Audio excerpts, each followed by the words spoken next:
Hello बच्चों, उम्मीद करता हूं कि आप लोग अभी तक हमारा मॉक 3 दे चुके होंगे। अगर आप मॉक 3 दे चुके हो तो आपने नोटिस किया होगा जैसे जैसे आप मॉक 1, मॉक 2, मॉक 3 की तरफ बढ़ रहे हो, हम लोग क्वेश्चंस को में भी थोड़ा सा ट्विस्ट एंड टर्न्स डाल रहे हैं। ये इसलिए ताकि आपको ये एक्सपीरियंस हो सके, एक रियलिस्टिक एक्सपीरियंस मिल सके एग्ज़ाम का। तो थोड़े बहुत क्वेश्चन मुश्किल, थोड़े बहुत आसान, इस तरह से हम लोगों ने आपके साथ भी करना शुरू किया ताकि आपको एक अच्छा और बेहतर एक्सपीरियंस मिल सके। तो सबसे पहले मॉक 3 का क्वेश्चन नंबर 1 क्या कह रहा है? द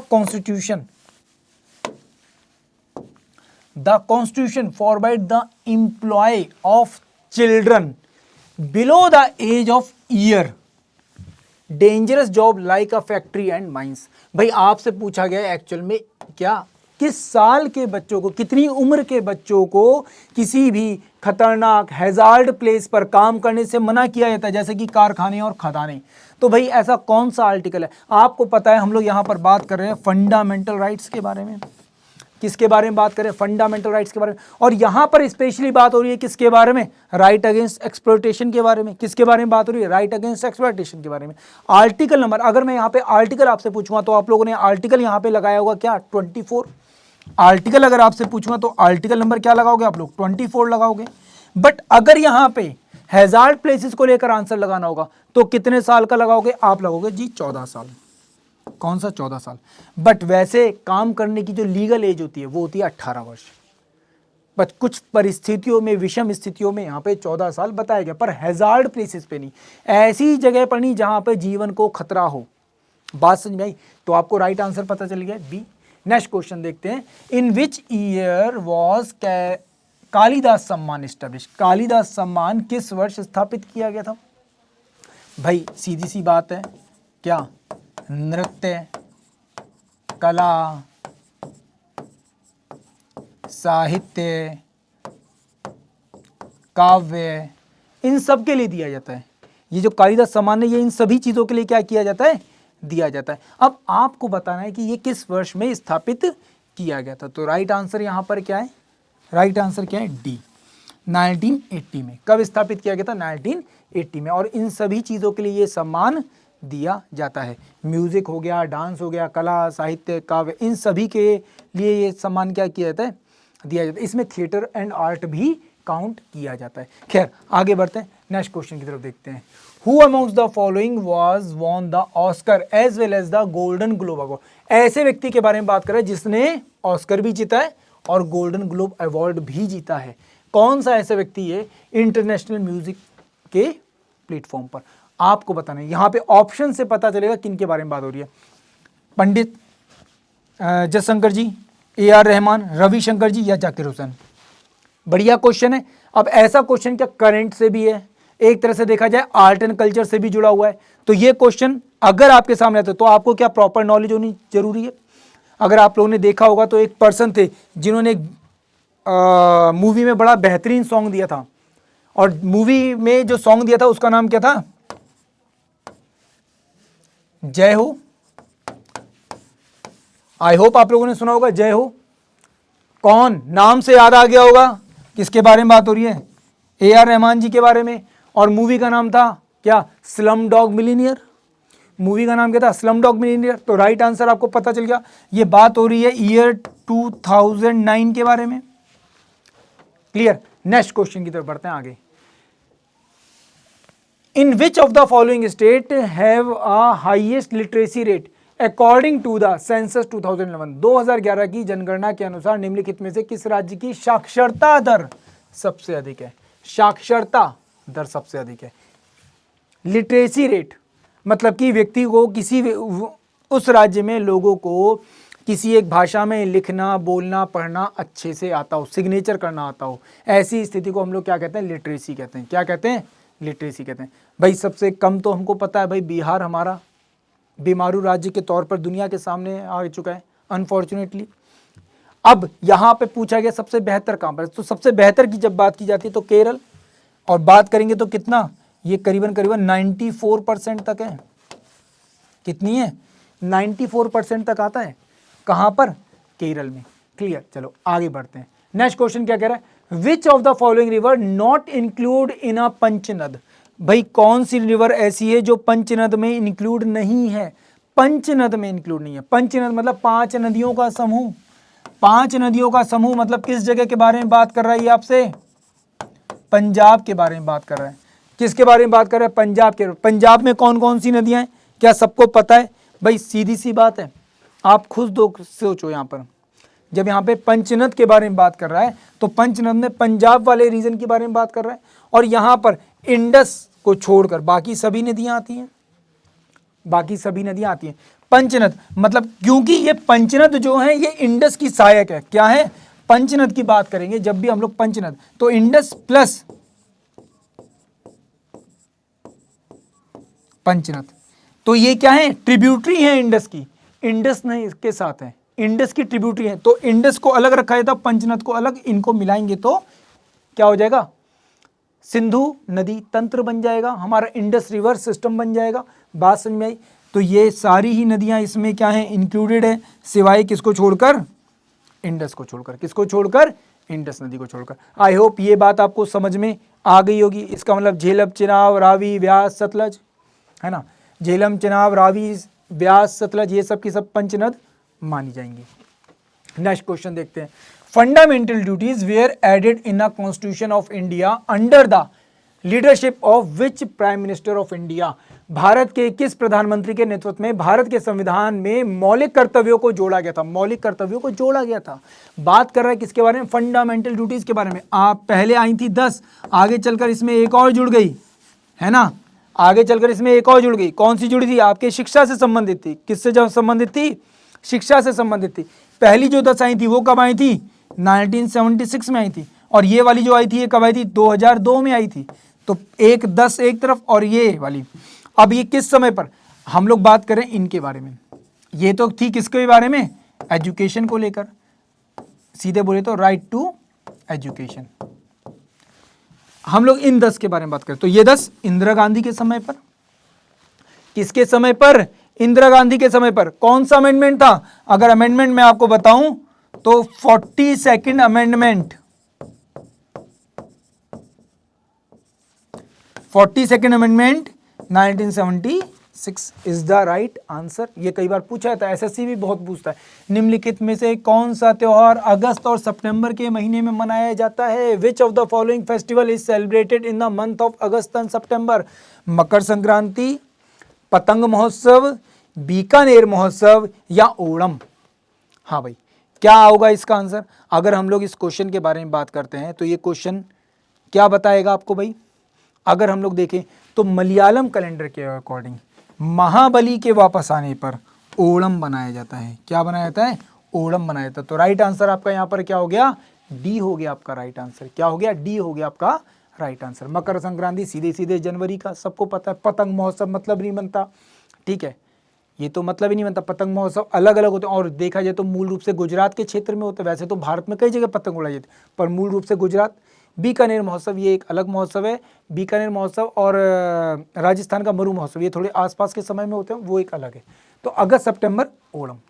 नेक्स्ट क्वेश्चन, निम्नलिखित में से कौन सा लोक नृत्य गुजरात राज्य से संबंधित नहीं है? संबंधित नहीं है, नॉट बिलोंग्स पूछा गया है। गरबा, डांडिया, अभी न्यूज में आजकल चल रही हैं बातें, हो सकता है, बिल्कुल है, ठीक है। विदेशिया या फिर बिचड़ो? तो भाई राइट आंसर क्या है? राइट आंसर है विदेशिया। विदेशिया है, बिलोंग करता है किससे? हमारे बिहार राज्य से करता है। कहां से करता है? बिहार से। बाकी ये तीनों ही किससे हैं? हमारे गुजरात राज्य से संबंधित हैं। क्लियर। नेक्स्ट क्वेश्चन देखते हैं अब अपना, क्या कह रहा है? भारत के किस राज्य को पूर्व का Athens, the Athens of the east कहा जाता है? पूर्व का एथेंस कहा जाता है। किस राज्य, किस शहर को कहा जाता है? सॉरी, राज्य बोलो, किस शहर को? मदुरई, कोची, पटना या फिर इलाहाबाद? इलाहाबाद वैसे देखा जाए तो आज के समय पर हम लोग इसे प्रयागराज कहेंगे, तो ये हमारी मिस्टेक है भाई।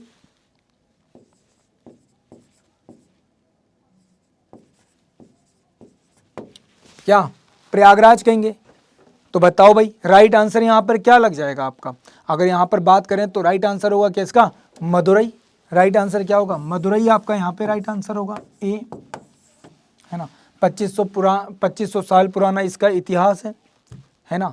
तमिल युग से चला आ रहा है। एक ऐसा शहर, कैसा शहर? तमिल युग से चला रहा, अगर देखा जाए तो भैया तमिल संगम, इसीलिए तो बोल रहे हैं ना,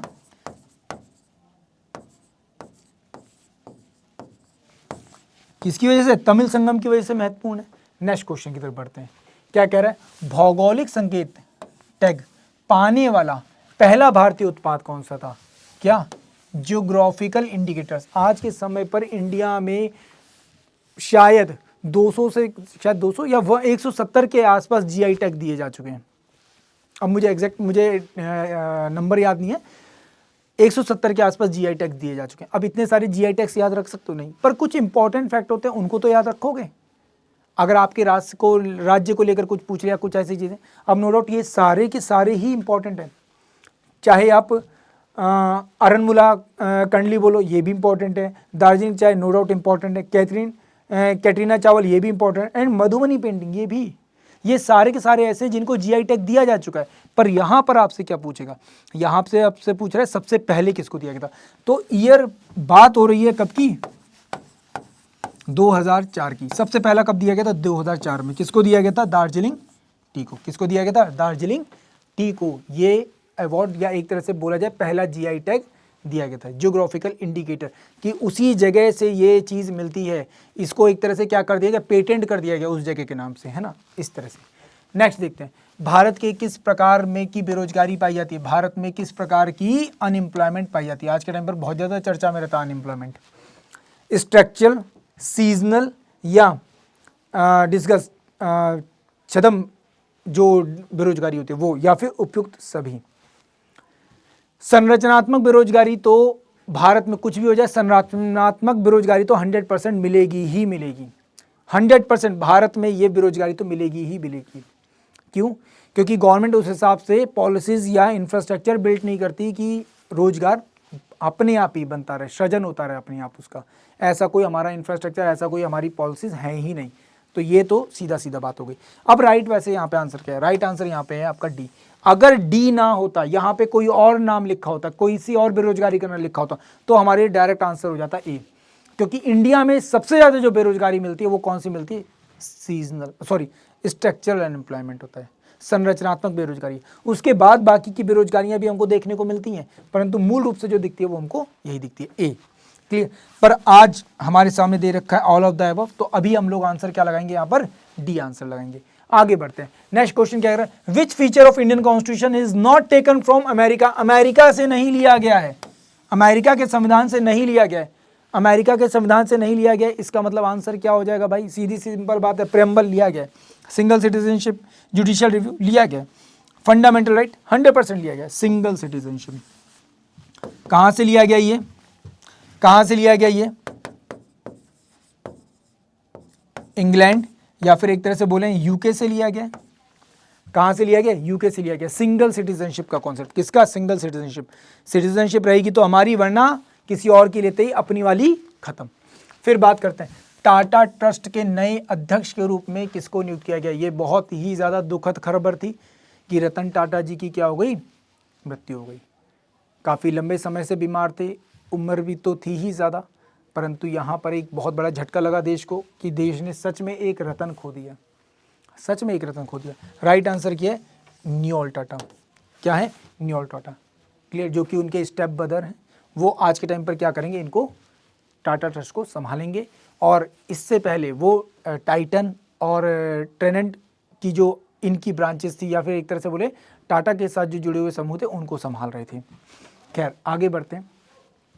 इन which district of Bihar will the state second tiger reserve be establish. Bihar में कौन सा ऐसा डिस्ट्रिक्ट है जहां पर दूसरा टाइगर रिजर्व। अब टाइगर रिजर्व की बात हो रही है तो एक तो बिहार में है कौन सा, वाल्मीकि, और ये एक नेशनल पार्क भी है। क्या है, नेशनल पार्क भी है, वाल्मीकि नेशनल पार्क। अब ये टाइगर रिजर्व घोषित किया गया है, अब जरूरी हो सकता है ये नेशनल पार्क भी हो सकता है, वाइल्ड लाइफ सेंचुरी भी हो। अब बताओ राइट आंसर क्या है, राइट आंसर है कैमूर टाइगर रिजर्व, और ये क्या है, वाइल्ड लाइफ सेंचुरी है। क्या है, वाइल्ड लाइफ सेंचुरी। अभी रिसेंटली इसको लाया गया है, अक्टूबर में अनाउंस किया गया है। कब, अक्टूबर 2024 में क्या किया गया, इसे अनाउंस किया गया। क्लियर? नेक्स्ट क्वेश्चन देखते हैं क्या कह रहा है। हाल ही में किस अभिनेता को दादा साहब फाल्के पुरस्कार से सम्मानित किया गया। ये अवार्ड्स भी बहुत ज्यादा पूछता है आपसे। हाँ भाई, दादा साहब फाल्के पुरस्कार। अब ये लास्ट के हमारे तीनों क्वेश्चन कौन से हो गए, एक तरह से देखा जाए करंट अफेयर के हो गए। कौन से हो गए, करंट अफेयर के हो गए। अब यहाँ पे जल्दी से बताओ राइट आंसर क्या है। राइट आंसर क्या है, दादा साहब फाल्के पुरस्कार फिल्म लाइन में, थिएटर में दिया जाने वाला सर्वोच्च अवार्ड है ना। तो राइट आंसर क्या है यहाँ पर, right answer is Mithun Chakraborty. Right answer क्या है आपका, डी हो गया यहाँ पे आपका राइट आंसर। तो उम्मीद करता हूँ आपको ये क्वेश्चंस अच्छे से समझ में आए होंगे, पसंद आए होंगे। तो फिलहाल अब इस चीज़ को याद रखना और हमारे साथ जुड़े रहो। ऐसे और सारे टेस्ट आने वाले हैं, उनका भी अगर आप लोग आनंद लेना चाहते हो, उनको भी अटेम्प्ट करना चाहते हो, तो हमारे साथ जुड़े जरूर रहिए। थैंक यू सो मच, जय हिंद। नमस्कार, मेरा नाम कुशल आनंद है और मैं उम्मीद करता हूं कि आप लोग ठीक हैं। आप लोगों का इंजीनियर्स वाला के ऑफिशियल यूट्यूब चैनल पे स्वागत है। हम लोग आज ऑल इंडिया मॉक टेस्ट 3 के रीजनिंग के उन 25 सवालों के डिस्कशंस देखते हैं और उन सवालों पे खास ध्यान देंगे जिसमें आपको थोड़ी तकलीफ थी, आपने कुछ नया अप्रोच लिया और एक बेहतर अप्रोच से आसान तरीके से उसको किया जा सकता था। ओके, सो पहला सवाल आपकी स्क्रीन पे ऐसा कुछ दिख रहा है। ऐसे में हम एलिमेंट गिनते हैं। आप ऑप्शन से शुरू मत कीजिए, एलिमेंट गिनिए। तो एलिमेंट है कितने, 4 4 4। मुझे पता है, देखिए मेरे पास ऐसा बोर्ड है जो मैं लिख पा रहा हूं। आप लोग एग्जामिनेशन में ऐसा करेंगे कि मार्कर मतलब अपने पेन से ना हल्का निशान यूं लगा सकते हैं, even though this is not allowed, but अपने रेफरेंस के लिए कोई देखे ना, ठीक है। तो 4 का आपने ग्रुप बनाया है। अब क्या मैं पहले दूसरे ग्रुप को एक कर सकता हूं? नहीं हो सकता, पहला तीसरा नहीं हो सकता है। आप देखिए हर जगह डी है, लास्ट में हर जगह डी है और ये बी बीच में, शुरू में, अंत में। मतलब यहां पे ए बी सी, ए यहां आया, बी सी ए, बी यहां आया, फिर ए बी सी, फिर ए यहां और फिर ए यहां। सो हर जगह ए, राइट आंसर ए। बड़ा अच्छा सा बात। इसमें आपको ढूंढना है कि कौन सी आकृति उसमें निहित है, छुपी हुई है। और रोटेशन के बारे में कोई जिक्र नहीं किया है, तो अगर आप चाहें तो रोटेट कर सकते हैं, अगर आप चाहें तो, अगर आवश्यकता पड़े। वैसे मुझे रोटेशन करने की आवश्यकता नहीं है। ये देखिए, ये देखिए, ये देखिए, राइट आंसर सी पे जाइए। What is the ratio of only manager, सिर्फ मैनेजर, ये टू ओनली डॉक्टर? 55, सिर्फ डॉक्टर क्या, 11/7। बात खत्म करें। बहुत ही आसान सा क्वेश्चन, कोई खास डिस्कशन नहीं। A subtraction, B division, C multiplication, sorry C addition, D. तो बस आपको साइंस चेंज करना है, इसमें कोई लॉजिक वाली बात नहीं। इसका सॉल्यूशन आप खुद से देख लीजिएगा। बस बॉडमास यूज करना है, ठीक है। पहले डिवाइड, मल्टीप्लाई, ऐड, सब्सट्रैक्ट हो जाएगा। 6 का क्यूब -1, 8 का क्यूब -1, 8 का क्यूब 512, -1 511। ग्रेविटी पुल, ग्रेविटी क्या करता है, किसी भी चीज को अपनी ओर खींचता है। और मैग्नेटिज्म क्या करता है, अट्रैक्ट, आकर्षण। कैमल, ब्लैकबग, मूज एंड राइनोसोरस, इसमें भिन्न ढूंढना है, ठीक है। तो ब्लैकबग गूगल करके देखिएगा, मैं यहां चित्र नहीं बना सकता हूं। मूज और राइनोसोरस, इन सबके पास हॉर्न होता है, सींग। और कैमल जो है डेजर्ट का शिप कहा जाता है, उसके पास हॉर्न नहीं होता है। इसको आपको लॉजिकली अरेंज करना है। अब लॉजिकली जब आप अरेंज कर रहे हैं तो बहुत सारे अलग अलग तरीके आ सकते हैं। Meaningful order, Europe, France, earth, continent and Paris. तो ये मतलब आपको कॉन्टिनेंट दिख रहा है, अर्थ दिख रहा है, तो अर्थ क्या है, सबसे लार्जेस्ट है, मतलब अर्थ के अंदर ये सारी चीज है। फिर उससे थोड़ा छोटा कॉन्टिनेंट है। पेरिस जो है वो फ्रांस में है, फ्रांस यूरोप में है। मतलब छोटे से बड़े पे जाना है, मतलब 1 नंबर पे पेरिस होगा। पेरिस कहाँ है, फ्रांस में है। फ्रांस कहाँ है, यूरोप में है। यूरोप कहाँ है, यूरोप एक कॉन्टिनेंट है और ये है कहाँ, अर्थ पे है। तो 5-2 से जो भी ऑप्शन होगा, ये 2 में प्रॉब्लम है। 5-2 के बाद देखिए 5-2-1, राइट आंसर डी के साथ जाएंगे, बात खत्म। 3-7-13, आपको इसके बीच एक लॉजिक बनाना है। 3-7-13 27, स्क्वायर क्यूब कहीं नहीं लगेगा। मल्टीप्लाई अगर हम करेंगे तो गुणा 2 + 1 गुणा 2 - 1, 2 + 1 गुणा 2 - 1, 53, और 53 गुणा 2 + 1, ये भी काम हो जाएगा। B, okay. यहां पे आपको मूवमेंट पे ध्यान देना है। जैसे कि ये काजू कतली शेप, ठीक है, लाइन इधर आ रहा है, ये भी स्क्वायर हो रहा है, ये अंदर ये बाहर। फिर नेक्स्ट में क्या होना है कि ये स्क्वायर लेगा, ये इधर आएगा, ये अंदर जाएगा, ये बाहर आएगा। राइट आंसर डी के साथ। कौन सी आकृति इसको कंप्लीट करेगी? So this are all based on observation. इसको कंप्लीट करने के 2-3 लॉजिक्स हैं। जैसे ये इसका सेम दिख रहा है, इस भी सेम है, तो आप इसका वाटर इमेज या इसका मिरर इमेज, डायगोनल भी सेम है, आप कुछ भी कर सकते हैं। इसको पूरा किया, ऐसे किया, और ये चीज ऐसे, और एक लाइन ऐसे ए। इसमें ट्रायंगल्स कितने हैं? आप देखिए, ये क्वेश्चन ने आपको परेशान किया होगा, आपको काउंट ही करना होगा। There is no short trick. आप ए बी सी, जैसे देखिए इतने पे तो मैं गिन सकता हूं 3 है, ये नीचे भी आ रहा है 3 है, लेकिन बहुत सारे कॉम्बिनेशंस बनेंगे। इसका आंसर 19 है। You will have to count. तो फर्स्ट गो में इसको स्किप कीजिए, पेपर को ना 2 बार में करने की कोशिश कीजिए। 100 सवाल तो कोशिश ये करना है कि 80 सवाल 1 गो में हो जाए। 80 नहीं हो रहे हैं तो 70-75 तो होने ही चाहिए 1 गो में। और उसके लिए आपको अपना समय मतलब 15-20 मिनट बचाना है, मार्क एज रिव्यू छोड़ना है और वापस से इन सवालों पे आना है, अगर आपको वक्त अलाउ करे तो। इंग्लिश डिक्शनरी में इसको सजाना आपके लिए कोई बहुत मुश्किल काम नहीं है। डी ओ ऑप्शन देख लीजिए, BC BC AC, मतलब मैं B को पहला मान सकता हूं एक अनुमान पे। तो DOM DOM DON DOR DOV ये लास्ट होगा, इतना समझ में आ रहा है। एक इसके लास्ट में है, एक इसके लास्ट में है, ये गया, ये गया, इन दोनों में से कुछ हो सकता है, ठीक है, सेकंड से ढूंढ सकते हैं। बी के बाद ये पहला है DOM DOM E, ये 2, तो BC होना चाहिए। राइट आंसर B हो जाएगा। आर्गुमेंट पे अगर हम बात करें तो यहां पे कहता है कि should shifting agriculture be practised?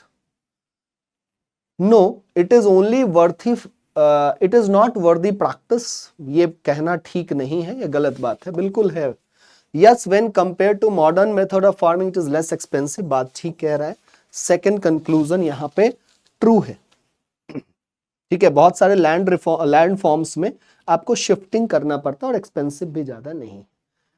ऐसे में आपको एक रिलेशन बनाना है, तो अगर मैं रिलेशन बनाऊं तो इसको गुणा करके इसको माइनस 56 माइनस इसको गुणा किया 56 माइनस 5 51, ठीक है। Among 5 objects K, L, M and O, the weight of M is 60, L is twice the weight of N, तो M is twice the weight of N, ratio लिख लेते हैं। M 60 किलो का है, इसको हम बाद में यूज करेंगे, ठीक है। L is twice the weight of N, sorry, L is twice the weight of L is twice the weight of N. O weights thrice as heavy as L. O जो है L से 3 गुना है, मतलब ये 6 हो जाएगा।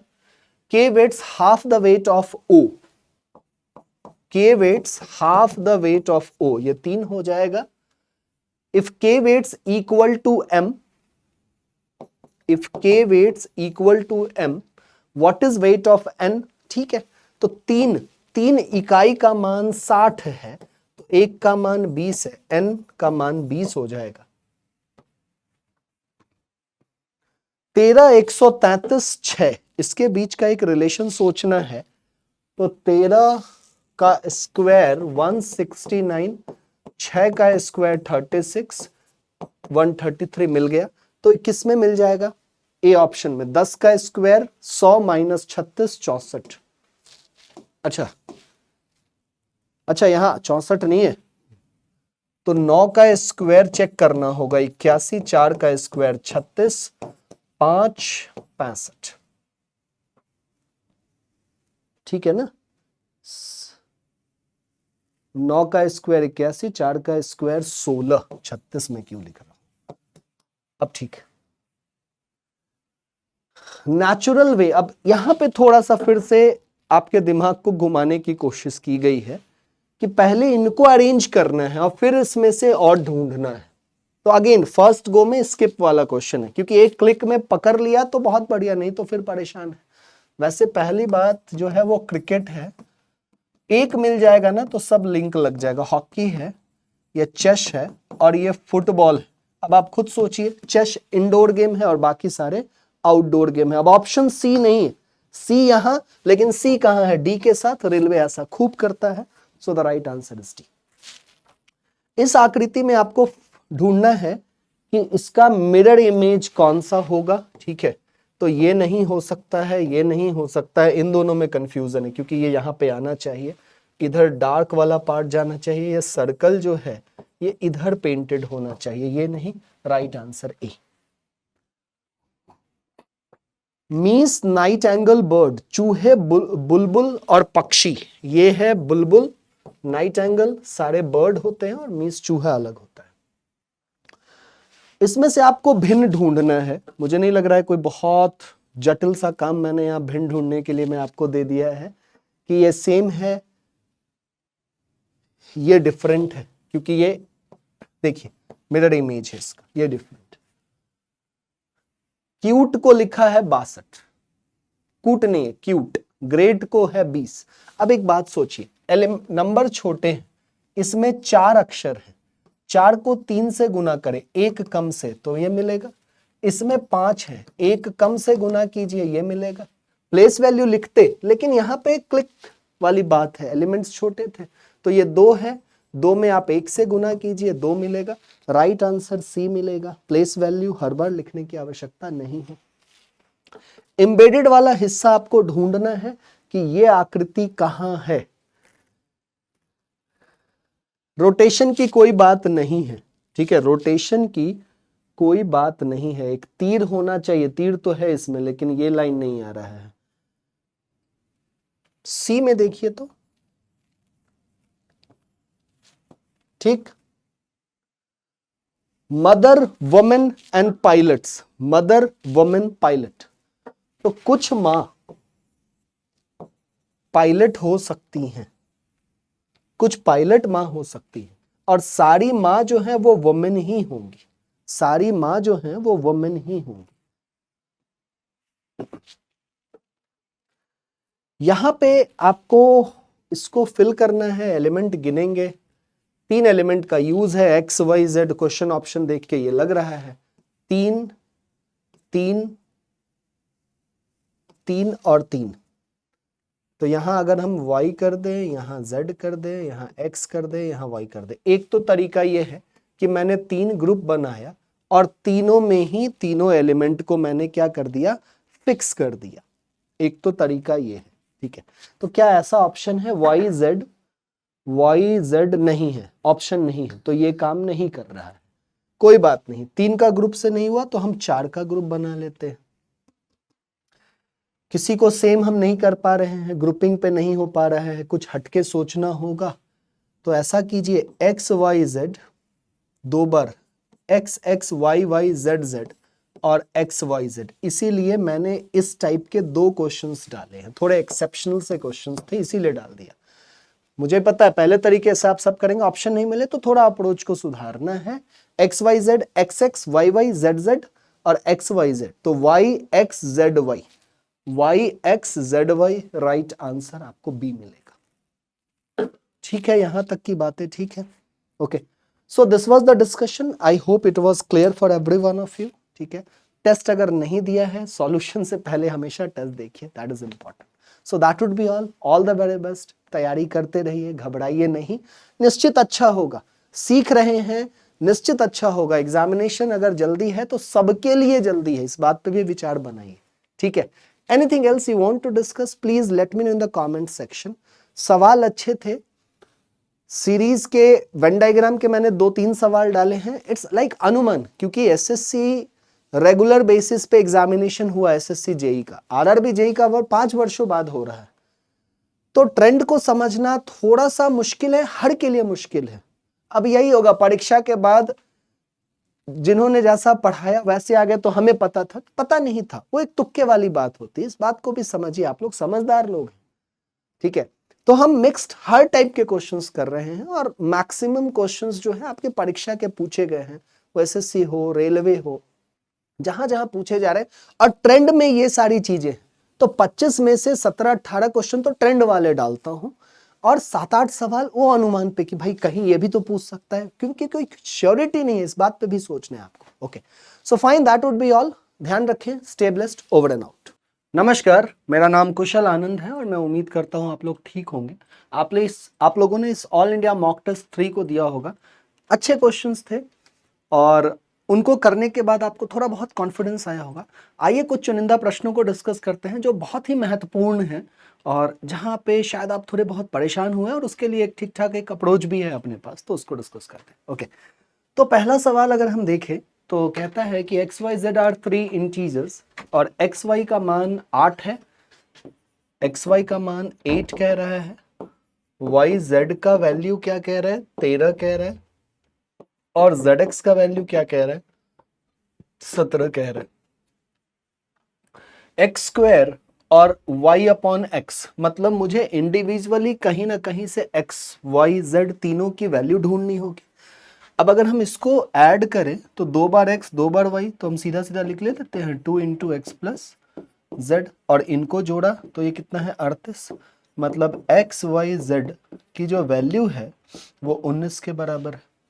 तो हमको इन सबका सम मिल गया 19।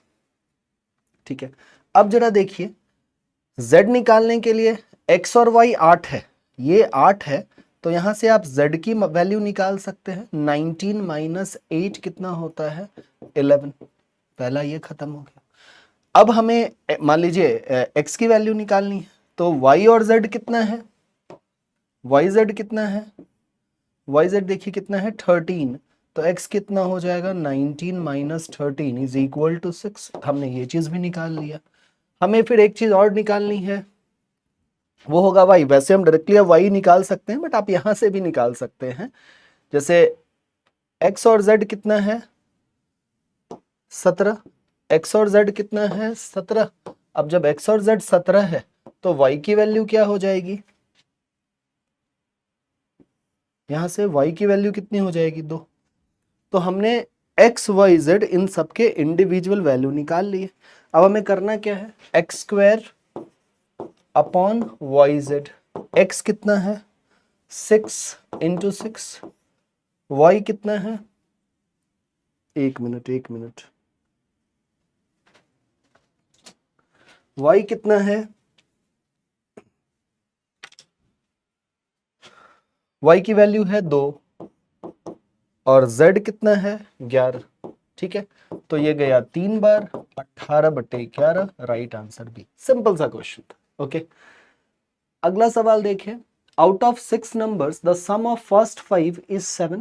The first 5 number is 7 times the 6th number if there average is 136। 6 number option के सहारे, क्योंकि 5 संख्याएं हैं, इमेजिन करना मुश्किल हो सकता है, तो ठीक है। क्या कह रहा है कि x1, x2, x3, x4 और x5, the sum of first 5 is 7 times the 6th number। 7 time किसके है, x6 के, 6 नंबर। और कहता है if the average is 136 then the 6th number, और इसका औसत कितना कह रहा है 136। अब देखिए, आपके पास x1 से लेकर के x5 तक का सम है और एवरेज सबका है।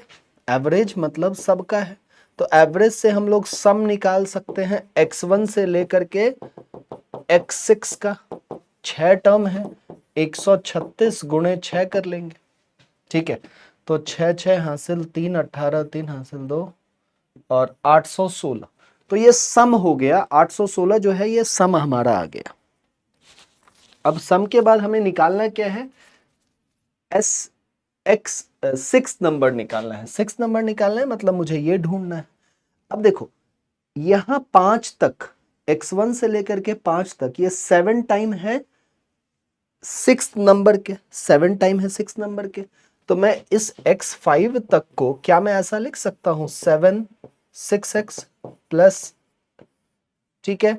और जब हमने इसकी वैल्यू ली है, ठीक है, तो अब कितने संख्याएं टोटल कितनी हो गई हैं, 36 गुने 6 तो है ही, 36 गुने 6 है ही, 6 नंबर निकालना है ना, ठीक है। तो देखिए 136 इंटू 6 है, आप मल्टीप्लाई करना चाहें कीजिए, नहीं भी कर सकते हैं, ठीक है। मल्टीप्लाई करना चाहें कीजिए, नहीं भी कर सकते हैं। अब s हमें क्या निकालना है, x 6 टर्म निकालना है, 6 टर्म। तो 6 टर्म निकालने के लिए हम सिंपली क्या कर सकते हैं, एक मिनट जरा 6 टर्म निकालने के लिए हम लोग सिंपली क्या कर सकते हैं कि जब हम इस सॉल्यूशन में थोड़ा आगे बढ़े तो हमें दिख रहा है ये कितना हो गया, 8 हो गया है ना, 8 हो गया है। तो S6 कितना हो जाएगा, 136 गुने 6 बटा 8, ठीक है। अब 8 से कटेगा ये, बिल्कुल कट जाएगा मुझे लगता है, एक बार में 56, 7 बार में 102 हो जाएगा, ठीक है।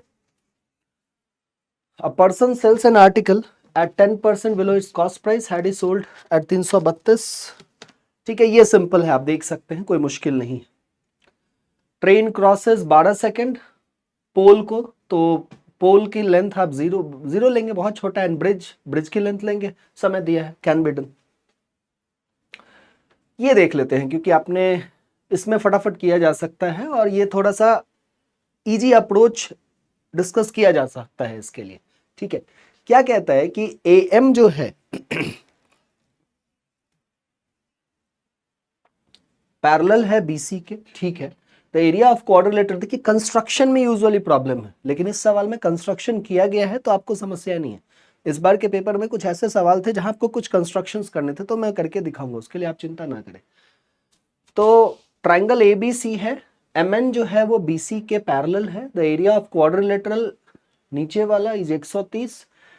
AN और NC 4:5 के अनुपात में है। एरिया ऑफ आपको कौन सा एरिया ढूंढना है,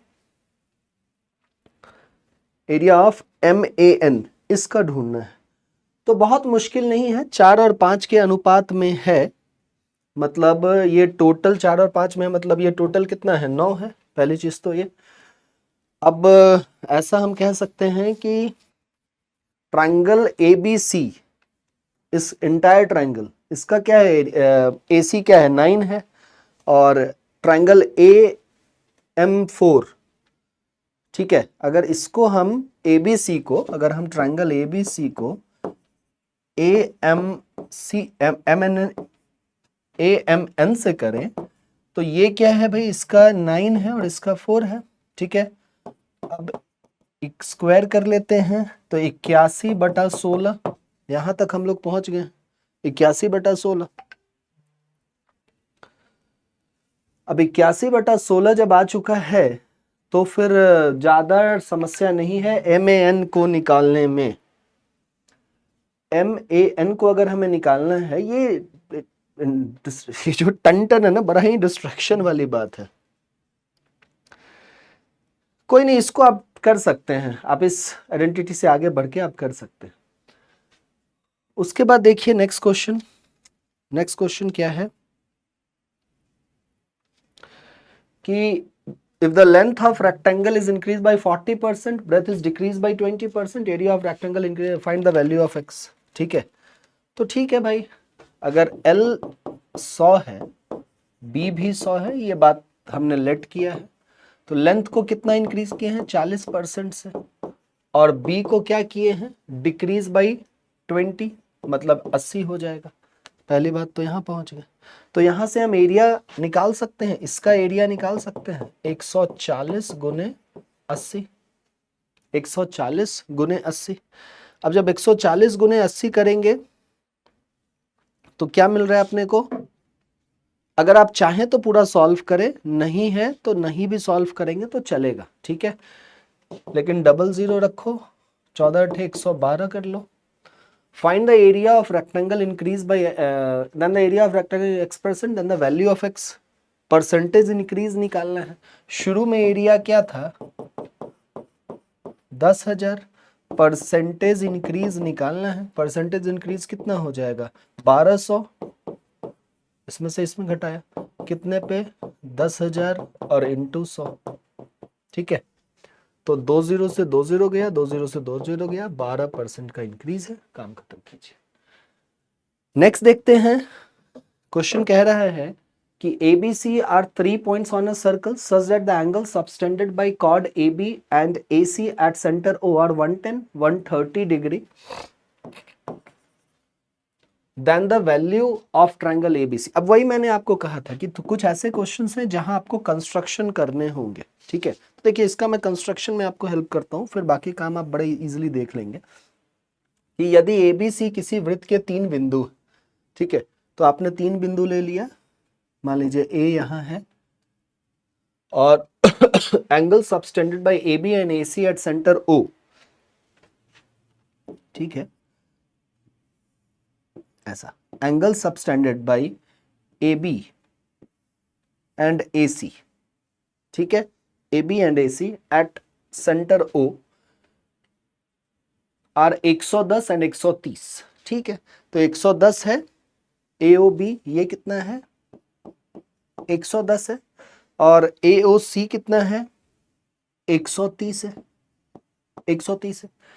तो आपको निकालना है then the value of BAC, इसका वैल्यू निकालना है आपको, इसका वैल्यू निकालना है।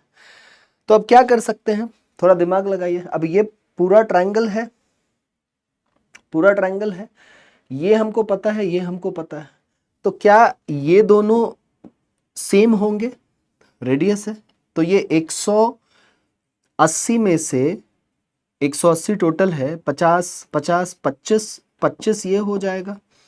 इसको आप देखेंगे तो 110 70 मतलब 35 ये हो जाएगा। तो 25 प्लस 35 कितना होता है 60, 25 प्लस 35 कितना होता है 60, बस प्रॉब्लम नहीं, ठीक है। Dealer marked 40% in the cost price, sell it customer allowing to successful discount. बहुत सिंपल क्वेश्चन है, आप देख सकते हैं। आपको वैसे सॉल्यूशन भी दिए हुए हैं तो परेशान नहीं हो रहा है, I am just picking up those very important, जैसे ईजीएस। अब जैसे देखो ना, यहाँ पे कुछ लिखने की आवश्यकता नहीं थी, ये जो कंस्ट्रक्शन हमने किया, तो मैं ऐसे क्वेश्चंस को पिक कर रहा हूँ। नेक्स्ट देखते हैं, क्वाड्रिलेटरल ABC सर्कमफ्रेंसेस और circle AB is 8, BC is 7, CD is 6, length of AD, ठीक है। तो यहाँ पे फिर से आपको कंस्ट्रक्शन थोड़ा एक छोटा सा सीखना होगा। क्या है कंस्ट्रक्शन, जरा देखिए कि क्वाड्रिलेटरल है, तो आपने मान लीजिए ऐसा है क्वाड्रिलेटरल लिया, इसके अंदर एक वृत्त है, ठीक है, यहां पे एक वृत्त। अब ये क्या है ABCD, आपको वैल्यूज दिए गए हैं। AB कितना दिया है 8, BC कितना दिया है 7, CD कितना दिया है 6, और AD आपको निकालना है। इतना सिंपल सा क्वेश्चन। अब एक बात बताइए, क्या आप ऐसा कह सकते हैं कि AB प्लस CD, ये वैल्यू और ये वैल्यू इसके बराबर है, ठीक है। तो 8 प्लस 6 बराबर 7 प्लस x मान लो, तो x कितना हो जाएगा 7 हो जाएगा, x कितना हो जाएगा 7 हो जाएगा। तो इतना लिखना भी नहीं था, आप सिंपल देखते हैं 14 माइनस 7, बात खत्म, ठीक है ना। The value of expression cos 85 plus theta minus sec 5 degree minus theta tan 55 theta cot 35 theta, किया जा सकता है क्या, किया जा सकता है, किया जा सकता है। सिंपल आइडेंटिटी बेस्ड है। देखिए कैसे कर सकते हैं, जरा एक बार ध्यान से देखिए आप लोग। कॉसेक 85 प्लस थीटा को एज इट इज रहने दीजिए, सेक को हम लोग चेंज कर सकते हैं कॉसेक में, तो इसको एज इट इज रखेंगे cosec 85 plus theta minus sec को हम कॉसेक में बदल सकते हैं, ठीक है। तो 90 माइनस जो एंगल दिया है इसमें लिख दीजिए, तो 90 degree minus 5 degree minus theta, यहां तक ठीक, 2 ब्रैकेट लगाइए, यहां तक कोई प्रॉब्लम नहीं है। सेक को कॉसेक में लिखा है, टैन को एज इट इज रहने दीजिए और फिर कॉट को टैन में बदल लेंगे, तो tan 55 degree plus theta plus tan 90 degree minus 35 degree minus theta, यहां तक की बातें ठीक, कोई खास प्रॉब्लम नहीं। अब नेक्स्ट स्टेप क्या कर सकते हैं, तो भाई देखिए जरा, cosec 85 degree plus theta minus cosec 90 minus 5, देखिए क्या आ गया 85 डिग्री माइनस माइनस प्लस, ठीक है, तो ये कट के 0, सेम ये भी कट जाएगा, तो आंसर क्या हो जाएगा? 0 हो जाएगा। आंसर क्या हो जाएगा? 0 हो जाएगा। नेक्स्ट देखते हैं, शायद आपको एक कंस्ट्रक्शन की आवश्यकता हो इसमें। देखिए बड़ा ही सिंपल सा क्वेश्चन है, कहता है कि the triangle in triangle ABC, AB is equal to AC, AL is perpendicular to BC at L, the triangle DEF DE। ठीक है, आपको कंस्ट्रक्शन अगर मैं करके दे दूं तो आपके लिए काम बड़ा ही आसान हो जाएगा। ठीक है, तो देखिए कोई ट्रायंगल है ABC और इसमें एक परपेंडिकुलर भी है, L पे आ रहा है, ऐसा कुछ का है। नेक्स्ट ट्रायंगल है, थोड़ा उससे बड़ा ले लेते हैं, DEF, इसमें एक परपेंडिकुलर आ रहा होगा DE M। ठीक है, ऐसा आ गया। अब एक बात बताइए, एरिया भी दिया हुआ है, 9 और 25 दिया है, 9 और 25 दिया है, मतलब इसका अगर आप रूट निकालते हैं तो आप इजीली फाइंड कर लेंगे कितना, 9 और 25 का रूट अगर करते हैं तो 3 और 5। रूट क्यों करते हैं आपको पता है, अब वो प्रॉपर्टी आपको पता है। अब परपेंडिकुलर, क्योंकि रूट अगर आप कर रहे हैं तो आपको मिल क्या रहा है, AL अपॉन DM मिल रहा है, AL अपॉन DM मिल रहा है, तो AL अपॉन DM आपको कितना मिला है, 3/5 मिल गया है। ठीक है, मैंने डायरेक्टली एक लाइन लिखा है। आपको फाइंड क्या करना है, DM AL और इसका माइनस। ठीक है, तो क्या हो जाना है, एक बार इसको जोड़ लीजिए, तो 3 + 5 अपॉन 5 - 3, 8/2 4 हो जाएगा। ठीक है, ठीक है।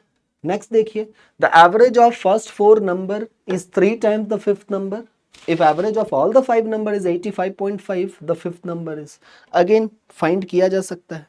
ठीक है, कैसे कह रहा है कि average of x1 x2 x3 और x4, the average of first 4 number is 3 times, मतलब इसका औसत is 3 times the fifth number x5।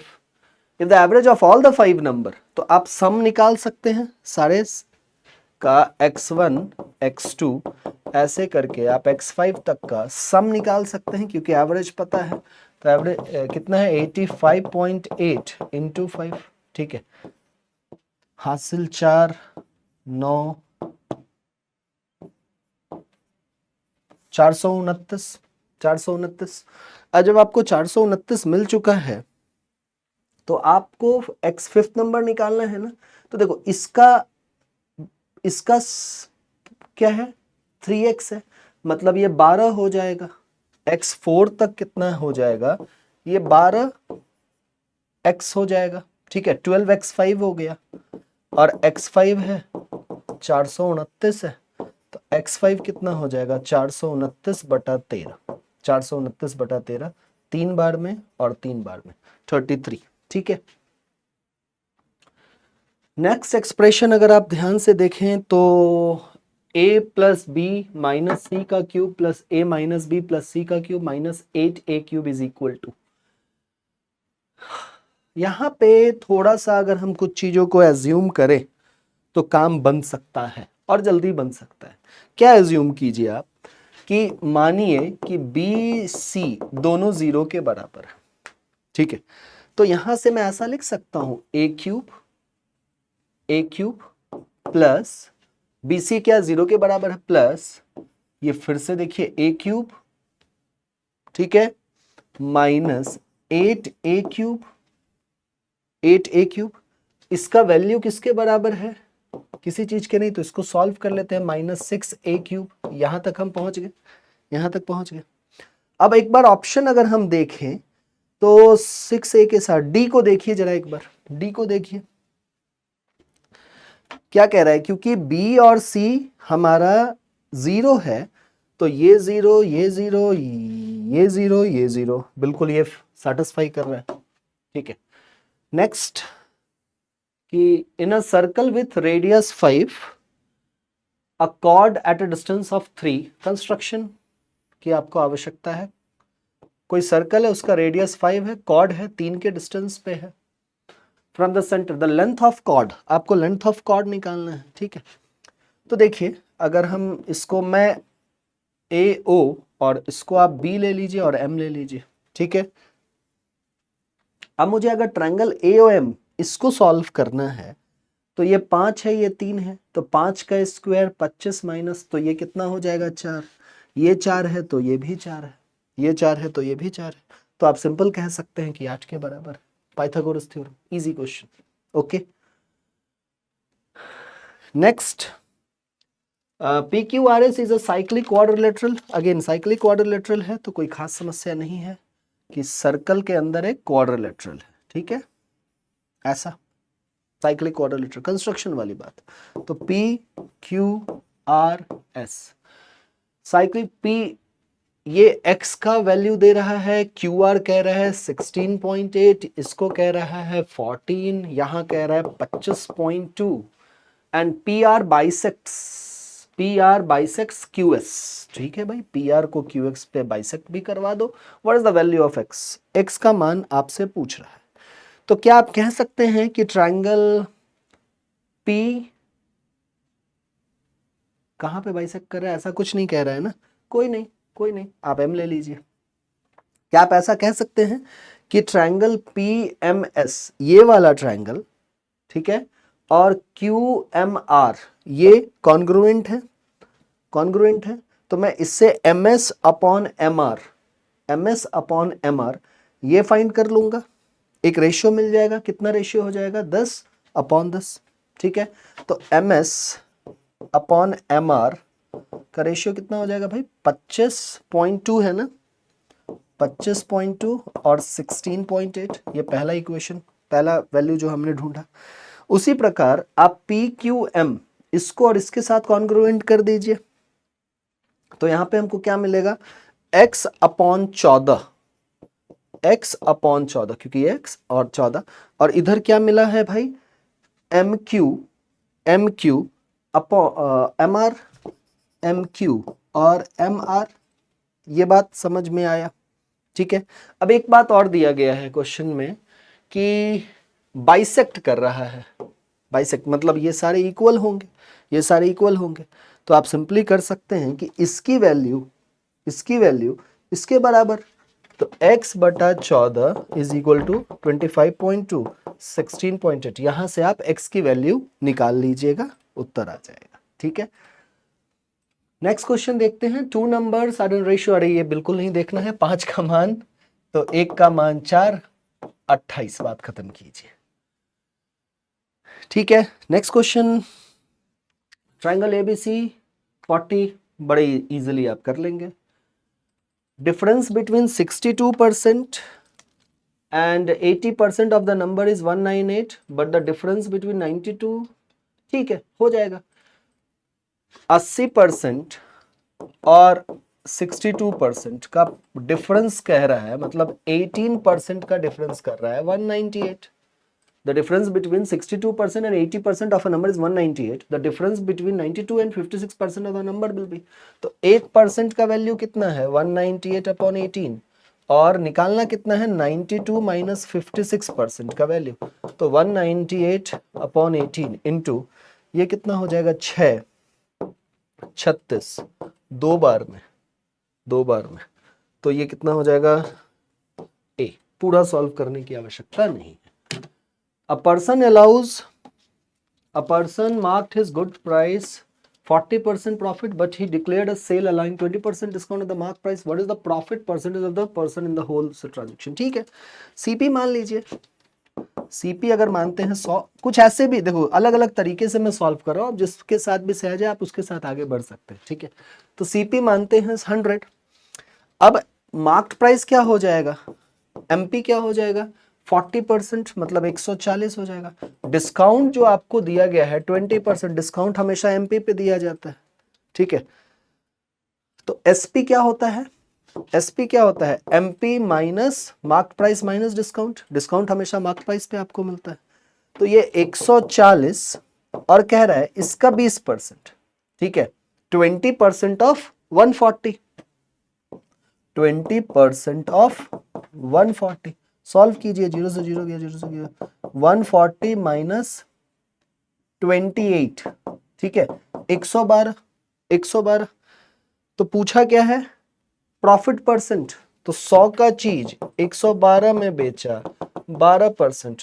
ठीक है, प्रॉफिट परसेंट निकालना अब आपके लिए बहुत मुश्किल काम नहीं बचा है, क्योंकि 12 100, यहां भी 100 गया 12%। ठीक है, सिंपल सा। A complete time in work efficiency, कोई समस्या नहीं है। ठीक है, तो आप इन क्वेश्चंस को आप देख सकते हैं, आपके पास डिवाइजर है तो आपको लिखना होगा। ठीक है, चलिए फिर मैं उम्मीद करता हूं कि आपको धीरे धीरे थोड़ा सा कॉन्फिडेंस आना शुरू हुआ है। मैं समझता हूं शुरुआत में वक्त लगता है, उसके लिए घबराना नहीं है। Be consistent, that is the best remedy. सिर्फ hard work is not going to pay you, it's like consistency as well, that is more important. Okay, so keep working on that, that would be all. Take care, stay blessed. Okay, and over and out. Hello everyone, सभी का स्वागत है engineers वाला पर। तो mock test 3 का discussion आज हम स्टार्ट कर रहे हैं। चलिए, तो स्टार्ट करते बेटा, टाइम खराब ना करते हुए। टेस्ट आपका अच्छा हुआ होगा और जो भी वीक एरियाज हैं उन पर काम कीजिए, क्योंकि ये जो मॉक टेस्ट हैं ये डिजाइन किए गए हैं आपके एग्जाम के अकॉर्डिंग। चलिए, पहला क्वेश्चन है, which of the following is similar to the plasma of blood but is colourless and contains less protein. ये कह रहा है कि ब्लड के अंदर जो प्लाज्मा होता है उसके सिमिलर है। ठीक है, इनमें से कौन सी ऐसी चीज है जो ब्लड के प्लाज्मा के सिमिलर है, लेकिन उसमें क्या होगा, उसका कोई कलर नहीं होगा, और दूसरा उसमें प्रोटीन की जो मात्रा होगी वो बहुत कम होगी। तो WBC, लिम्फ, RBC, प्लेटलेट्स। तो ये बेटा लिम्फ्स की कैरेक्टरिस्टिक्स है। ये जो चीज बात की गई है, ये किसके लिए बात की गई है, लिम्फ्स के लिए बात की गई है। Which blood helps in clotting of, which blood cells help in clotting of blood and stop bleeding. ये तो वैसे भी ऑप्शन, विदाउट ऑप्शन देखते हुए आपको पता चल जाता होगा कि ब्लड क्लोटिंग में कौन हेल्प करता है, ब्लीडिंग को कौन रोकता है, प्लेटलेट्स। कौन रोकते हैं, प्लेटलेट्स। तो आंसर क्या हो जाएगा आपका, option number A.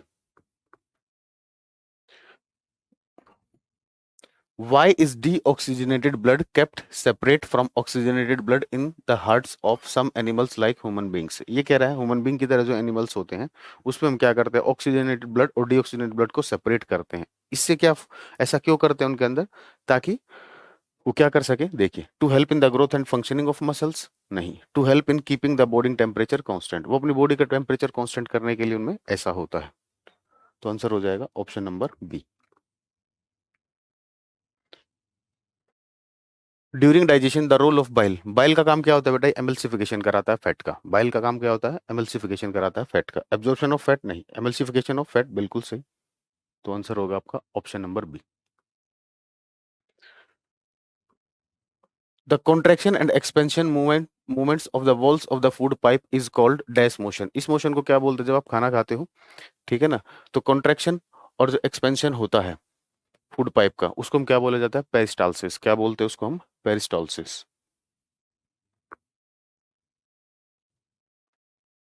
In the human body the digestion of fat mainly occurs in, human body में बेटा फैट का डाइजेशन कहाँ होता है, स्मॉल इंटेस्टाइन में होता है। कहाँ पर होता है, स्मॉल इंटेस्टाइन में होता है। तो आंसर क्या हो जाएगा, option number C. Which of the following is not a part of human alimentary canal, आपको बताना इनमें से कौन सा ह्यूमन एलिमेंट्री कैनाल का पार्ट नहीं है।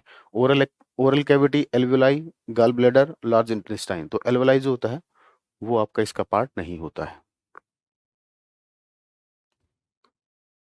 What is the difference between the atomic mass unit of subsequent members of a homogeneous series? homogeneous series बोलिए चाहे homologous series बोलिए, वो पूछ रहा है कंसेक्यूटिव मेंबर्स जो होते हैं उनके बीच कितना डिफरेंस होता है। अगर आप एक एग्जांपल नहीं भी याद होते, तो एग्जांपल ले सकते हैं। जैसे एल्केन है, एल्केन का होमोलोगस सीरीज है, CH4 है, इसका नेक्स्ट मेंबर क्या होगा, C2H6। अगर आप इसमें देखिए क्या डिफरेंस है, यहाँ एक कार्बन था, यहाँ दो कार्बन थे, कितने कार्बन का डिफरेंस हुआ, एक कार्बन का डिफरेंस हुआ। हाइड्रोजन 4 है, 6 है, 6 में से 4 गए, 2, कितने हाइड्रोजन का डिफरेंस हुआ, 2 का। लेकिन क्वेश्चन में उसने किसका पूछा आपसे, मास का पूछा है। एक कार्बन का मास कितना होता है, 12 होता है, एक हाइड्रोजन का 1 होता है, तो 2 हाइड्रोजन का कितना होगा, 2। तो 40 यूनिफाइड मास का अंतर होता है। तो आंसर क्या हो जाएगा, ऑप्शन नंबर डी। क्या आंसर होगा, ऑप्शन नंबर डी। ठीक है। अनसैचुरेटेड कार्बन कंपाउंड्स बर्न इन ऑक्सीजन, अनसैचुरेटेड कार्बन कंपाउंड्स जैसे कि आपका एल्कीन हो गया, एल्काइन हो गया, जिसके अंदर कार्बन कार्बन में क्या होता है, डबल या ट्रिपल बॉन्ड होता है, with excessive black smoke providing a flame with excessive black smoke दे रहे हैं, यानी कि उनका जो कंबशन हो रहा है वो कंप्लीट नहीं हो रहा है। तो अगर कंप्लीट कंबशन नहीं होगा तो किस कलर का फ्लेम आता है? येलो आता है। और अगर कंप्लीट कलर का कंबशन सॉरी कंप्लीट कंबशन हो जाए तो कलर कैसा आता है? ब्लू फ्लेम आती है। ठीक है, तो इसमें इनकम्प्लीट कंबशन की वजह से स्मोक प्रोड्यूस हो रही है, तो फ्लेम का कलर कैसा होगा? येलो। अगर कंप्लीट कंबशन होता तो ब्लू।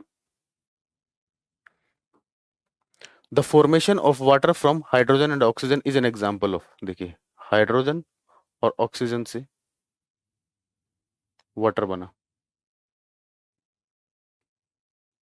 ठीक है, ये आपसे पूछ रहा है कौन सी रिएक्शन। अब इस रिएक्शन को देखिए, इसमें कितने प्रोडक्ट बन रहे हैं? एक प्रोडक्ट बन रहा है या एक से ज्यादा प्रोडक्ट बन रहे हैं?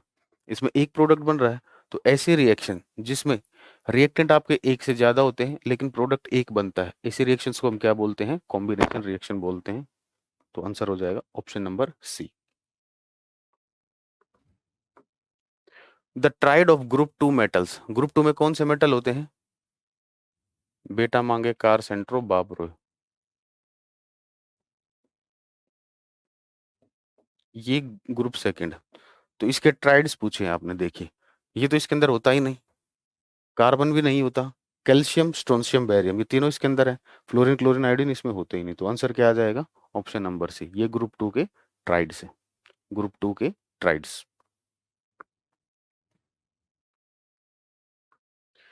In the Mendeleev periodic table gaps were left for undiscovered elements. आपने भी पढ़ा होगा मेंडलीफ पीरियोडिक टेबल में कुछ एलिमेंट्स के लिए जगह छोड़ी गई थी जो उस टाइम तक डिस्कवर नहीं हुए थे। उसके बाद which of the following elements later found a place in the periodic table, जब बाद में उनकी डिस्कवरी हुई तो उन्हें प्लेस मिल गई मेंडलीफ के पीरियोडिक टेबल में, तो वो एलिमेंट कौन से थे? एलिमेंट आपके ई का एल्यूमिनियम था बेटा, ई का एल्यूमिनियम, ई का बोरोन, ई का सिलिकॉन, ये कौन सा था? गैलियम। ई का मतलब होता है नेक्स्ट, संस्कृत का वर्ड है, मतलब होता है नेक्स्ट। एल्यूमिनियम से नेक्स्ट क्या है? गैल्यूमिनियम, गैलियम प्लेस था। बोरोन के बाद मेंडलीफ के पीरियोडिक टेबल में स्कैंडियम प्लेस था, और सिलिकॉन के बाद जर्मेनियम प्लेस था। ठीक है, तो ऑप्शन में देखिए जर्मेनियम है, फ्लोरीन कैल्शियम मैग्नीशियम, तो आंसर क्या आ जाएगा? Germanium, option number A, option number A. ठीक है, to dilute a concentrated acid what should we do, अगर आपको एसिड को डाइल्यूट बनाना है तो क्या करना पड़ेगा? देखिए एसिड और वाटर की जो रिएक्शन होती है वो एक्सोथर्मिक होती है। ठीक है, अगर मान लीजिए आपने नीचे एसिड लिया, ऊपर वाटर लिया, ऐसे आप एसिड को डाइल्यूट कर रहे हैं, तो एसिड और वाटर की जो रिएक्शन होती है वो कैसी होती है? हाईली एक्सोथर्मिक होती है। बहुत ज्यादा हीट निकलेगी, उस हीट निकलने से क्या होगा? एसिड का अमाउंट नीचे है, तो इसमें क्या होंगे? बबल्स का फॉर्मेशन होगा, और ये बबल्स क्या होंगे? बाहर कपड़ों पर गिर सकते हैं, स्किन पर गिर सकते हैं, स्किन को जला सकते हैं। वहीं अगर हम इस प्रोसेस को थोड़ा सा उल्टा करें, थोड़ा सा क्या, पूरा ही उल्टा करना पड़ेगा ना, नीचे लिया हमने वाटर, ऊपर से हम एसिड ऐड कर रहे हैं, अभी भी रिएक्शन एक्सोथर्मिक ही रहेगी, लेकिन अब क्या है बेटा? नीचे वाटर है, नीचे क्या है? वाटर है। ठीक है, अगर 1% बबल भी बनता है तो वाटर के गिरने से कोई खास फर्क पड़ने वाला नहीं है। यहाँ पर एसिड का अमाउंट ज्यादा था, ठीक है ना, बबल फॉर्मेशन होगी, एसिड बाहर आएगा, कपड़ों पर गिरेगा, कपड़ों को जला देगा। ठीक है ना, क्योंकि देख रहे हो नीचे कंसंट्रेटेड एसिड है और यहाँ पर नीचे वाटर, अगर आएगा भी तो ऊपर से दो चार बूंदे ही तो आ रही हैं, थोड़ी बहुत बूंदे तो आ रही हैं। ठीक है ना, तो अगर ये कपड़ों पर गिर भी जाता है तब भी कोई दिक्कत होने वाली नहीं है। ठीक है, तो हमेशा एसिड को डाइल्यूट करने के लिए क्या किया जाता है? पानी के अंदर एसिड ऐड किया जाता है। वाटर इन डाइल्यूट एसिड नहीं, वाटर इन कंसंट्रेटेड एसिड नहीं, first water in acid and then acid in water नहीं, कंसंट्रेटेड एसिड इन वाटर। तो आंसर क्या हो जाएगा? Option number D, concentrated acid in water. ठीक है, among the following metals the most reactive, reactivity series आपको पता होनी चाहिए। ठीक है,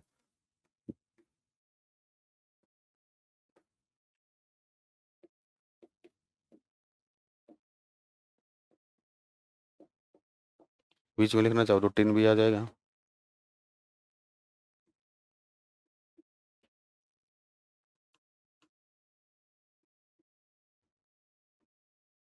ये रिएक्टिविटी सीरीज है। ठीक है, चलिए आपसे मोस्ट रिएक्टिव पूछा गया है, तो पहले देख लेते कैल्शियम, ये रहा कैल्शियम, एल्यूमिनियम, ये रहा एल्यूमिनियम, निकल, लेड, इसमें लेड यहाँ पर है, ठीक है ना। निकल की सीरीज में जगह नहीं है, वो इलेक्ट्रोकेमिकल सीरीज होती है, ठीक है। चलिए, तो अगर हम बात करें इनमें से ज्यादा रिएक्टिव कौन सा, जो ऊपर होगा वो ज्यादा रिएक्टिव होता है। रिएक्टिविटी सीरीज में क्या होता है, डिक्रीजिंग ऑर्डर ऑफ रिएक्टिविटी के बेसिस पर उन्हें प्लेस किया जाता है। तो इनमें से सबसे ज्यादा रिएक्टिव कौन सा है बेटा, कैल्शियम। कौन सा है, कैल्शियम। तो आंसर क्या आ जाएगा, ऑप्शन नंबर ए।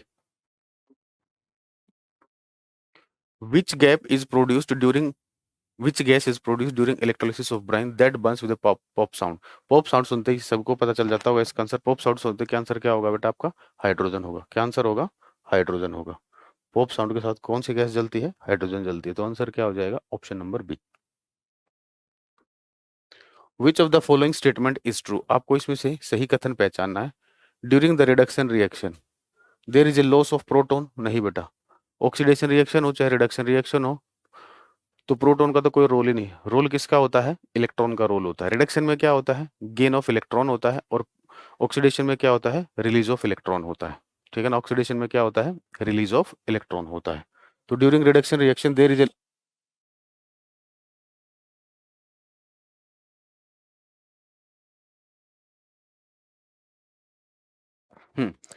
तो there is a loss of proton, नहीं। During the reduction protons are released into the atom, नहीं। The loss of electron in an atom during the reduction reaction, ये तो ऑक्सीडेशन होता है बेटा, ठीक है। During the reduction reaction electrons are added into the atoms, हाँ ये क्या होगा आपका, रिडक्शन होगा जिसमें इलेक्ट्रॉन ऐड होते हैं, ठीक है ना। गेन ऑफ इलेक्ट्रॉन क्या कहलाता है आपका, रिडक्शन कहलाता है। Which of the following is a property of isotope of an element. Isotope क्या होते हैं, जिनका एटॉमिक नंबर सेम होता है। जैसे कि एग्जांपल लें आप, 1h1 1h2 1h3, atomic number same होगा, मास नंबर डिफरेंट होगा। अब एटॉमिक नंबर सेम होगा तो बेटा इनकी इलेक्ट्रॉनिक कॉन्फ़िगरेशन भी सेम होगी, ठीक है। इलेक्ट्रॉनिक कॉन्फ़िगरेशन सेम होगी तो इनके वैलेंस इलेक्ट्रॉन भी सेम होंगे। ये सब डिस्कस कराया मैंने आपको क्लासेस में भी डिस्कस कराया, ठीक है ना। तो अगर वैलेंस इलेक्ट्रॉन सेम होंगे तो केमिकल प्रॉपर्टीज सेम होगी। केमिकल प्रॉपर्टीज किस पर डिपेंड करती हैं, नंबर ऑफ वैलेंस इलेक्ट्रॉन्स पर। तो सबके अंदर वैलेंस इलेक्ट्रॉन सेम है तो इनकी केमिकल प्रॉपर्टीज भी सेम होती है। फिजिकल प्रॉपर्टीज किस पर डिपेंड करती हैं, एटॉमिक मास पर डिपेंड करती हैं। फिजिकल प्रॉपर्टीज किस पर डिपेंड करती हैं, एटॉमिक मास पर डिपेंड करती हैं। एटॉमिक मास सबका डिफरेंट है तो इनकी फिजिकल प्रॉपर्टीज डिफरेंट होंगी। चलिए ऑप्शन देखते हैं। They have the same atomic mass, क्या आपको इनका एटॉमिक मास सेम दिखाई दे रहा है, नहीं।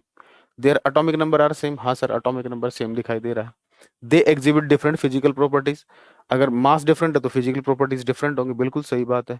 एटॉमिक नंबर सेम है यानी कि वैलेंस इलेक्ट्रॉन सेम है तो केमिकल प्रॉपर्टीज सेम है। तो सेकंड थर्ड फोर्थ आपका करेक्ट है, ठीक है ना। एटॉमिक नंबर भी सेम है, एटॉमिक नंबर सेम होने से केमिकल प्रॉपर्टीज सेम हो गई, एटॉमिक मास डिफरेंट होने से फिजिकल प्रॉपर्टीज डिफरेंट होगी। तो सेकंड थर्ड और फोर्थ ऑप्शन नंबर बी इसका आंसर रहेगा, ठीक है।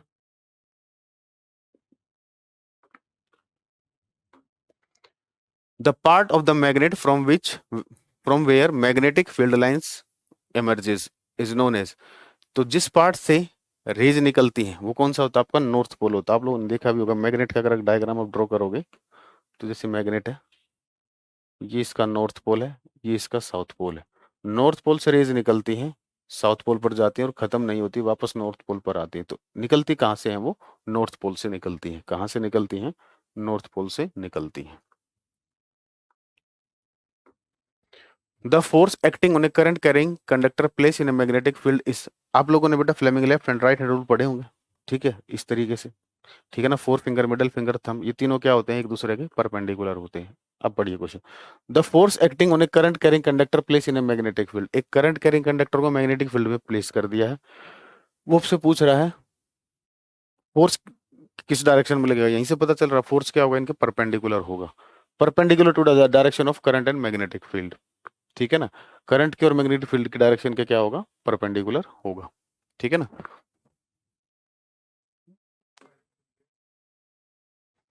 Electrical electric energy used in home industries etcetera is usually expressed as, electricity bill की बात हो रही है। जब भी हम इलेक्ट्रिसिटी यूज करते हैं तो जो बिल आता है तो यूनिट्स में आता है। नंबर ऑफ यूनिट, उन यूनिट्स का मतलब क्या होता है कि आपके अप्लायंसेस ने कितनी इलेक्ट्रिसिटी कंज्यूम की है, तो उसको हम नंबर ऑफ यूनिट्स में मेजर करते हैं, या बोलोगे किलोवाट, यूनिट की बात करें तो किलोवाट आर में मेजर करते हैं। किस में मेजर करते हैं, किलोवाट आर में मेजर करते हैं। An electric bulb of 100 vote is used for 8 hours per day, एक इलेक्ट्रिक बल्ब है बेटा 100 वोट का, वो डेली 8 घंटे यूज होता है। The energy used by A bulb in A days in a day, एक सिंगल डे की बात हो रही है, इज यूनिट, यूनिट आपसे पूछा गया है। तो नंबर ऑफ यूनिट्स निकालने का फॉर्मूला क्या होता है, एन इंटू पी, पावर जो होगी यहाँ पर वो वाट में, सॉरी वो वाट में होगी, इंटू टाइम आपका आर में होगा, डिवाइडेड बाय, अभी वाट में किलोवाट में कन्वर्ट करने के लिए हम इसको 1000 से डिवाइड कर देते हैं।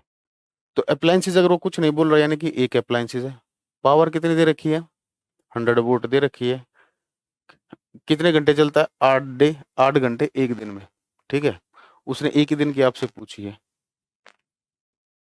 तो ये कैंसिल आउट, ये कितना आ जाएगा 0.8, कितना आ जाएंगी 0.8, तो आंसर आ जाएगा option number D.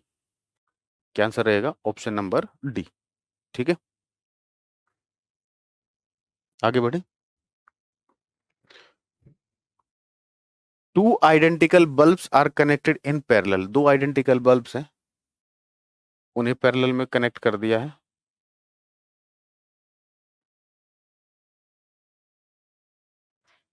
To a battery of 4 volt, 4 volt की बैटरी से। If the current in the circuit is 0.2 ampere, अगर करंट 0.2 एम्पियर है, तो पूछ रहा power dissipated by the battery, कि ये जो बैटरी है ये कितना पावर डिसिपेट करेगी। तो पावर का फॉर्मूला क्या होता है बेटा, वी आई।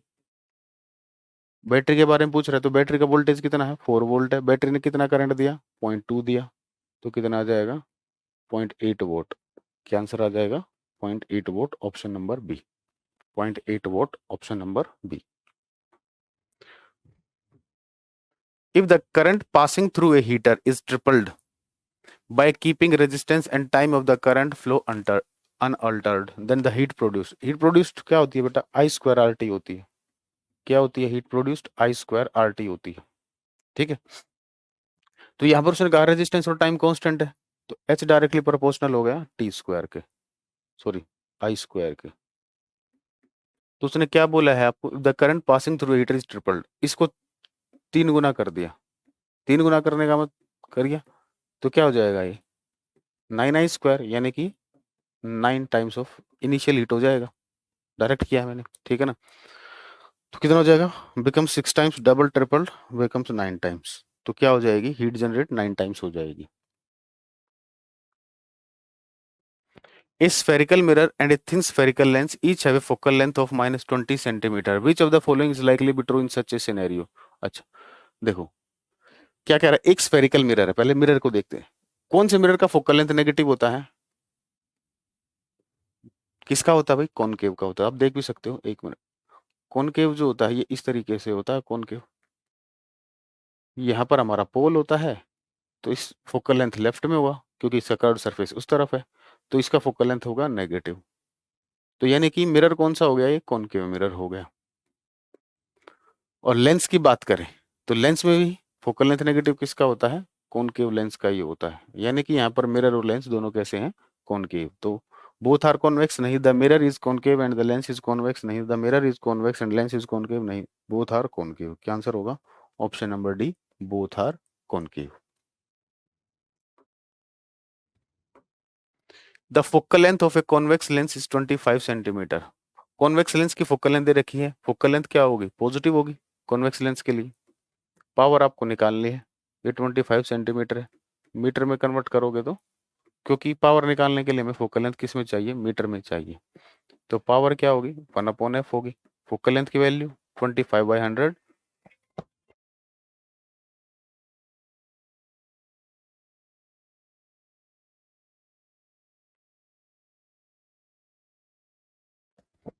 तो कितना हो जाएगा 25, कैंसिल आउट करोगे तो ये 4 डायप्टर, कितना हो जाएगा 4 dioptre, option number D, 4 dioptre, option number D.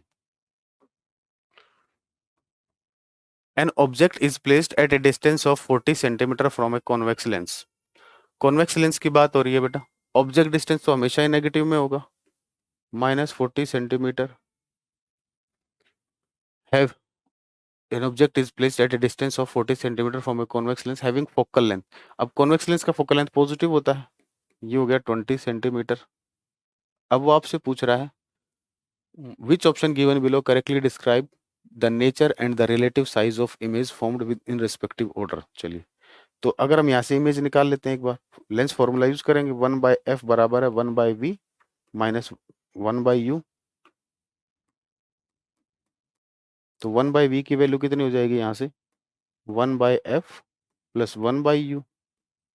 1/f, f का वैल्यू, तो हम 1/v की वैल्यू की बात कर रहे हैं, f की वैल्यू है 20 और u नेगेटिव हो गया -40। एलसीएम कितना आएगा, 40 आएगा। ये 2 हो गया, ये 1 हो गया, 1/40, v आ गया आपका 40, v प्लस 40 आया है।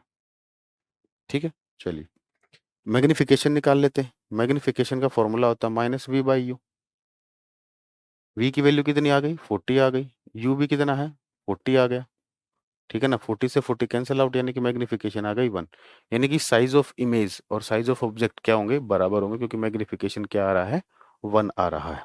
ठीक है, अगर मैग्निफिकेशन पॉजिटिव है तो इमेज कैसा होगा बेटा, मैग्निफिकेशन अगर पॉजिटिव है तो इमेज कैसा होता है। अगर वैसे भी समझ में ना आए तो अगर आपको वैसे भी पता हो, क्या नाम है, कॉन्वेक्स लेंस कुछ ऐसा है आपका, 2f पर ऑब्जेक्ट रखा है, सेम साइज का इमेज कब बनता है, जब ऑब्जेक्ट 2f पर रखा होगा। तो अगर आपको ये सिनेरियो पता है, इससे भी कर सकते हो। ठीक है ना। दूसरा, इमेज डिस्टेंस पॉजिटिव आएगा, बिल्कुल सही है। एक मिनट बेटा, ये मैं भी ये कह रहा हूँ, ये जो मैग्निफिकेशन होगा ये वाला तो मिरर के लिए होता है, लेंस के लिए तो पॉजिटिव होगा, तो ये आ जाएगा नेगेटिव। अगर मैग्निफिकेशन नेगेटिव है तो इमेज कैसा होता है, रियल होता है। और अगर मैग्निफिकेशन, हाँ, अगर मैग्निफिकेशन नेगेटिव आ रहा है तो आपका रियल इमेज होता है, और अगर पॉजिटिव आए तो कैसा होता है, वर्चुअल इमेज होता है। ठीक है, तो देख सकते हो आप। तो यहाँ से आंसर क्या बनेगा आपका, देखिए वर्चुअल इमेज है क्या, नहीं बेटा, रियल इमेज है, क्योंकि मैग्निफिकेशन नेगेटिव है। ठीक है, तो वर्चुअल तो हो नहीं सकता, रियल बनेगा। ठीक है, इन्वर्टेड बनेगा, डिमिनिश नहीं बनेगा, सेम साइज का बनेगा। ठीक है ना, रियल है, इन्वर्टेड है, सेम साइज है, ऑप्शन नंबर डी। ठीक है, तो मैग्निफिकेशन अगर पॉजिटिव होता है तो इमेज कैसा होता है, वर्चुअल होता है, नेगेटिव होता है तो रियल होता है। ठीक है, चलिए, what happens when A pencil is immersed in water. अगर हम पेंसिल को इमर्स करते हैं वाटर में तो वो हमें कैसी दिखाई देती है, बेंट दिखाई देती है, मुड़ी हुई दिखाई देती है। उसका रीजन क्या रहता है, due to refraction of light. Colour of pencil changes, pencil appears bright, pencil appears bent. Pencil कैसी दिखाई देगी, मुड़ी हुई दिखाई देगी। पेंसिल कैसी दिखाई देगी, मुड़ी हुई दिखाई देगी। Running A fan in the summer season is given relief. गर्मियों में क्या होता है, जब हम पंखे के नीचे बैठते हैं तो हमें राहत मिलती है। तो इसका रीजन क्या है बेटा, क्योंकि जैसे ही फैन ऑन होता है हमारे शरीर पर, बॉडी पर जो पसीना होता है उसका क्या हो जाता है, इवेपोरेशन स्टार्ट हो जाता है। और जब भी इवेपोरेशन होता है तो क्या होती है, कूलिंग होती है। इवेपोरेशन से हमेशा क्या होती है, कूलिंग होती है। Our sweat evaporates rapidly from the fan air. Evaporates हो गया, इवेपोरेट होने से क्या होती है, कूलिंग होती है। तो आंसर क्या आ जाएगा, option number A. Suppose a planet whose mass and radius is. कोई प्लेनेट है जिसका जो मास है वो क्या है, 1/3 है मास ऑफ अर्थ के। ठीक है ना, और रेडियस ऑफ प्लेनेट जो है 1/3 है रेडियस ऑफ अर्थ के। ठीक है, acceleration, if the value of acceleration due to gravity on earth is G, then its value on the planet. G की वैल्यू प्लेनेट पे पूछ रहा है, जी का रिलेशन क्या होता है, जी बराबर होता है बेटा gm/r²। यहीं से देख लीजिए, डायरेक्ट करेंगे। ठीक है, जी तो कांस्टेंट है, मास कितना कर दिया हमने, 1/3 कर दिया, और रेडियस भी कितना कर दिया, 1/3 कर दिया, लेकिन ये स्क्वायर है तो एक 1/3 से तो एक 1/3 कैंसिल आउट हो जाएगा। ठीक है, तो नीचे क्या बचेगा आपका 1/3, ये थर्ड ऊपर आ जाएगा। ठीक है, तो न्यू वैल्यू क्या हो जाएगी, 3 टाइम्स हो जाएगी जी के। न्यू वैल्यू क्या हो जाएगी, 3 टाइम्स हो जाएगी जी के। नहीं तो अगर आपको ये शॉर्टकट से समझ में ना आए तो दो इक्वेशन बनाइए, एक बार ये इक्वेशन अर्थ के लिए यूज कीजिए, एक बार प्लेनेट के लिए यूज कीजिए, दोनों इक्वेशन को डिवाइड कीजिए, आपको आंसर मिल जाएगा। ठीक है, the weight of an object is maximum. किसी भी बॉडी का जो वेट होगा वो कहाँ पर मैक्सिमम होगा, जहां पर जी का वैल्यू मैक्सिमम होगा, जहां पर जी का वैल्यू मैक्सिमम होगा। और जी का वैल्यू मैक्सिमम कहाँ पर होता है, पोल पर होता है, इसीलिए वेट कहाँ पर ज्यादा होगा, पोल पर ज्यादा होगा। ठीक है।